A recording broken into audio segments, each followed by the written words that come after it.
Hey, well, thanks for joining us today for another chemistry conversation. I'm Todd Rhodes, sitting in for Matt Steen, who's a little under the weather. He had kind of a tough go on tried to take a few days vacation and got a little under the weather. So That dude's been running though. I was talking to him a couple of weeks ago. He has been back to back to back to back conferences and all that. So, which makes sense. I get it. You know, you slow down for a little bit and your body's like, okay, we're stopping. Exactly. Well, so I'm gonna take joy in Matt's illness because I get to actually talk to Rich today. Nice.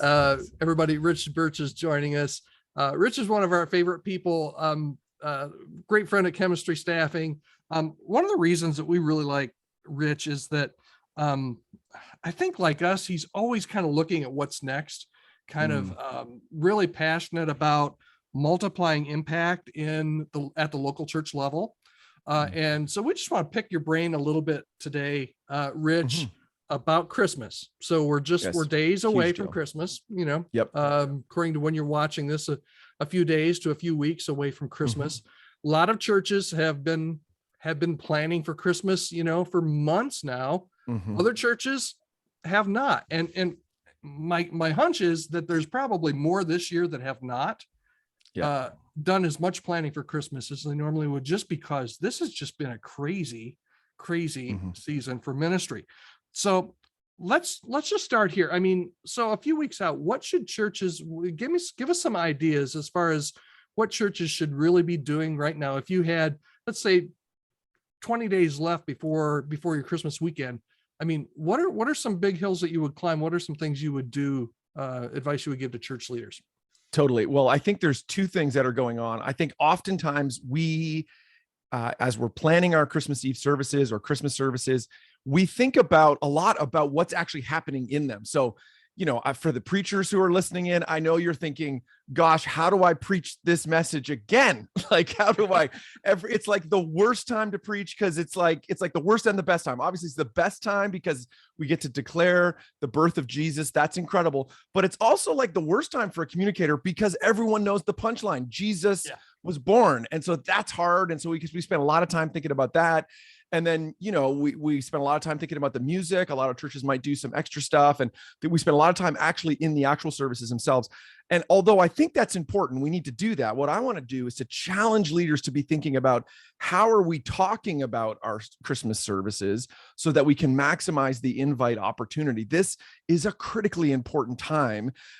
We've done a bunch of work at UnSeminary around church growth, and really the thing that drives church growth, the difference between churches who are growing and those who aren't, are the churches that are growing really have just found a way to systematically invite their people to invite their friends. That's really what they've done. They've figured out a way to keep in front of their people and say, hey, what are you doing to invite your friends? And Christmas is incredibly important because it is one of those times of year. There's not a lot of them. There's maybe 3 or 4 times a year where a Sunday goes by that people would actually come who don't normally attend your church. And Christmas is one of those. So what I wanted to challenge you to do is you got to open up some brain space, not about what you're doing, but how you're talking about your services, how you're communicating to your people, how you're encouraging them to invite their friends.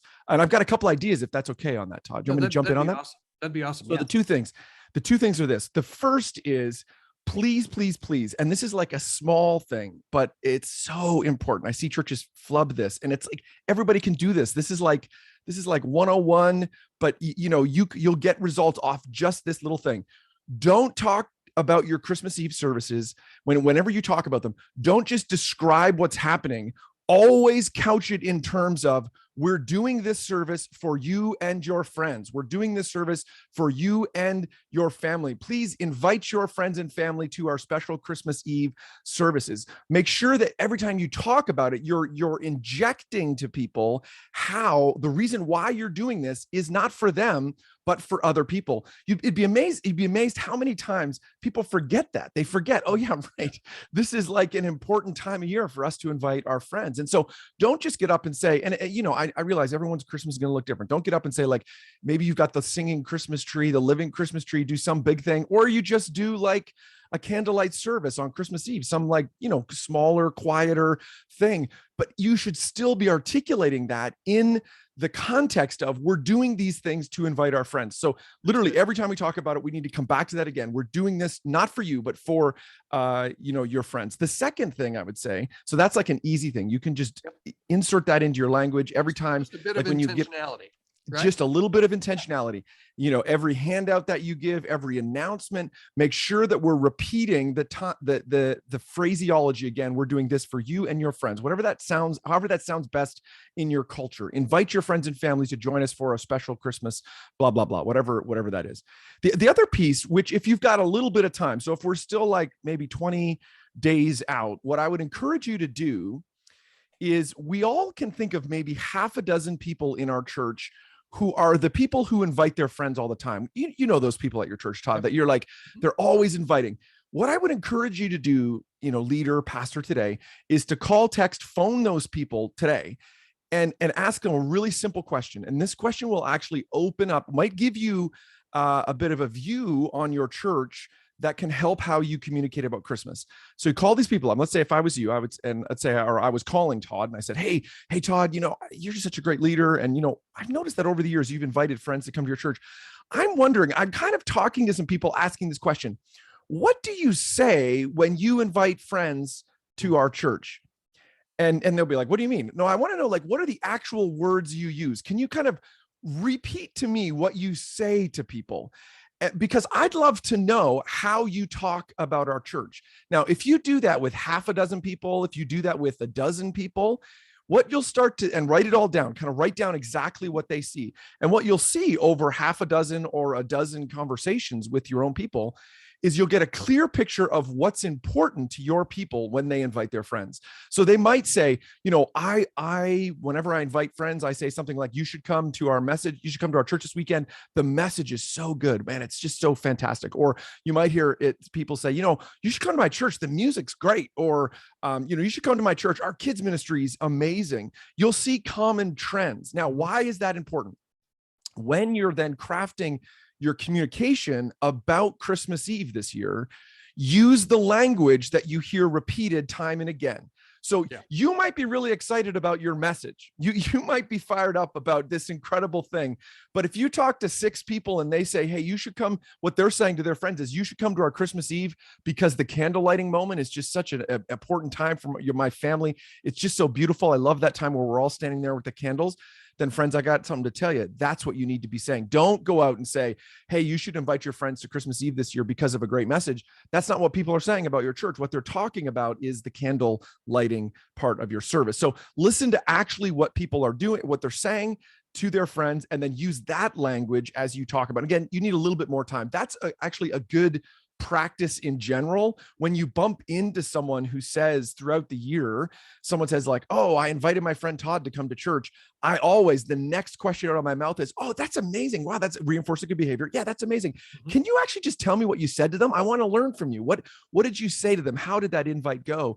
And over time, what you'll do is you'll learn how your people are talking about your church. Again, critically important as we kind of craft our messaging around particularly Christmas services this year. Does that make sense, Todd?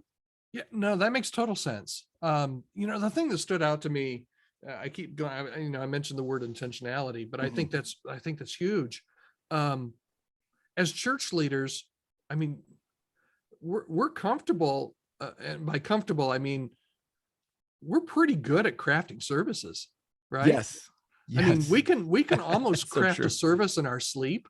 Yep. And you can almost overcraft a service sometimes. Yes, particularly this time of year, like Christmas services particularly, right? It's like I could predict 3 years from now what songs that your church is going to be singing on Christmas Eve, because we sing kind of the same stuff at this time of year, which is okay. But but what difference does that make when we think about crafting messages around inviting people? Exactly. You can have the best tailored service and have nobody not reach one single new person. So I think just these 2 practical steps that you've given, Rich, I think there's some real gold in there. And honestly, either both of those things, if pastors were to do both of those things today, it would take very little effort, very little time out of your schedule. You can still craft your service. but be Yes. intentional about who you're bringing in. Before I let you go, let me ask you this, because I know the question we're going to get. Just because we're recording this right kind of on the day, kind of the day after this new, was it Omicron? Is that what it's called? Omicron. Yeah, I don't know. Why do they have such oppressive names? Oh, I know. like they're like, it's coming for us. Yes. Yeah. So, and we've all seen how quickly things can change. Like we saw that in March 2020, and I think everybody, even some pastors that church leaders I've been talking to have been like, "Oh no, here we go again. What do we do?"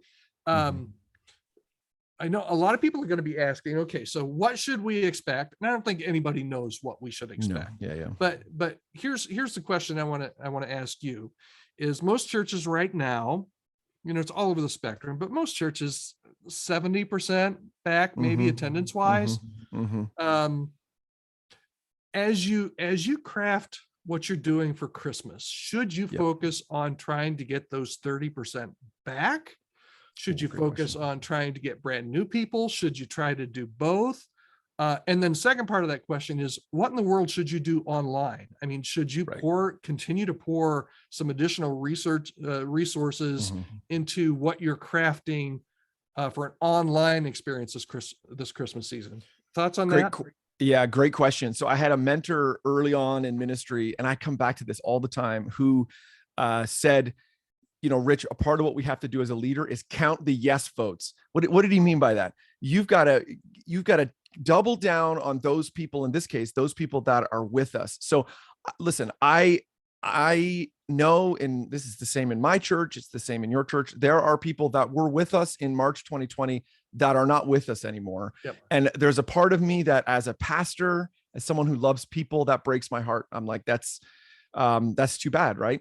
But the reality of it is, there are new people that are plugged in and connected at our church now. And I would say we need to double down on getting the 70% of the people that are with us now, if that's what it looks like at your church, the 70% of the people that are with us now, we need to be encouraging those people to reach their friends, that we need to be working hard to really kickstart what we're doing to see those people reach out to, their friends and family, to invite them to come. It's not that we ignore the other people. I think we still want to do, like, if we've got any direct mail, if you still got addresses, you could send mail to those people, you could do email and all that stuff. But if I was thinking about where I would spend my effort, I would be spending my effort not on trying to recall people, but really to motivate our existing people to invite their friends. And I think to that end, so on Omicron, or however you say it.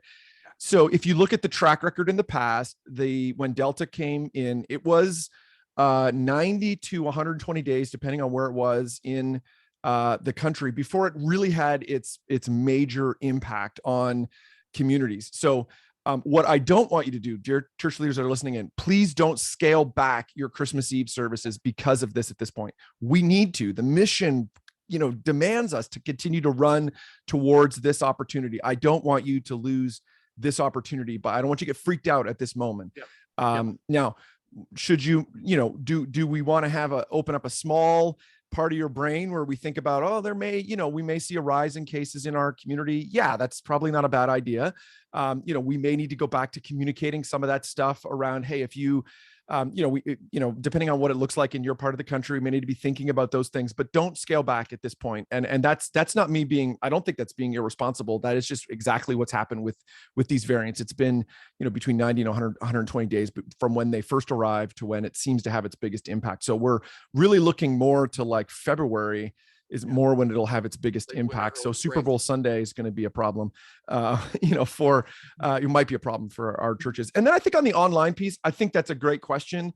So the big lesson that I think we've all learned, and hopefully we've still learned this, leaders, like, online is here to stay. We want to continue to be an omni-channel church. Back in the spring, I wrote an article at UnSeminary talking about what's going to be the impact when this thing shifts from pandemic to endemic. And at the time, people thought I was crazy because we were still thinking this thing would go away. But it really, what we're living out here is we're still in for a couple years of this. We're going to still see this thing flow through. And so we still need church online. We still need that. And please, I hear less of it, but I still do hear church leaders that are thinking about, we got to kind of step ourselves back from that. I hate to say this 20 days out from Christmas Eve, but if you were planning on not doing a Christmas Eve online experience this year, I think you made a mistake there. Like, I think we still need to be providing that. So, you may have to hustle here and put something together. And that could be just because there is a segment of our community, all of our communities that are still concerned about this, that are still freaked out a little bit. And we still want those people to come to our church, right? We want to reach everybody in our community. So yeah, I think we want to continue to work on, church online, continue to find ways to be omni-channel, to be, yes, people can come to us in person, but they can also come to us online. We'll do whatever we can by all means to reach people in our communities. Yeah, I think the time of both, we're going to be in this both and yes time for a significant period, even moving forward. So yeah, I agree. Which was crazy to say even 6 months ago, 8 months ago. People literally, when I wrote that article, they're like, "You're crazy. Like, why are you so paranoid about this thing?" And I'm like, when you read the just base, and it's unfortunate how kind of politicized and it's become, but I'm like, when you strip all that out and just read people who I don't think have any vested interest in one way or the other, when you listen to what they have to say, they're like, yeah, we're going to be into this for a while, and we're going to see this thing pop up and down, and yeah, it's going to maybe go up and down and get less and less, but we're in for it for a while here, and it's going to look different in different parts of the country. Like, we're going to see, probably the North and the Northeast is going to have a worse winter than the South because everybody moves outside. But then what did you see last summer? As all our friends in the South, as they all go back inside to live in air conditioning, you saw their cases go up. We're going to see some of that for the coming years. That just, it impacts us in how we do what we do. Very good. Very good. Well, thanks so much, Rich. So next steps, just recap very quickly. Number one. Perfect. So tweak your language. Think about every time we talk about Christmas Eve, always talk about invite your friends and family. And then that whole task, if you're looking for a simple task to do, pick up the phone or email or text a group of people who, what do they invite? What do you say when you invite? And then use that language when you're actually communicating about Christmas Eve this year. Good stuff. Good stuff. Rich, always a pleasure. Rich does an incredible job over unseminary.com. You got to go check it out. A bunch of resources there. Again, ways that you can multiply your impact. I know you've got some cohorts and master classes and all those kind of things where people can connect with you as well. But first step would be just to connect with you right there on UnSeminary. Yeah, just drop by UnSeminary. And Todd, I really appreciate what you and Matt, I'm always talking to Matt, but I really appreciate what you and him are doing at Chemistry, really helping churches. I think it's just so critically important in this season, particularly as we try to build healthy long-term teams. The thing I love about what your guys focus on, how do we find people who will stick and stay over the long haul? I just think that's such a great strategic advantage for churches. They should really reach out to you and be talking with you as well. Great. Thanks, Rich. Well, hey, if I don't talk to you beforehand, you have a Merry Christmas. Merry Christmas, Todd. And we'll talk soon. Great. Thank you so much. That's great. Thanks so much.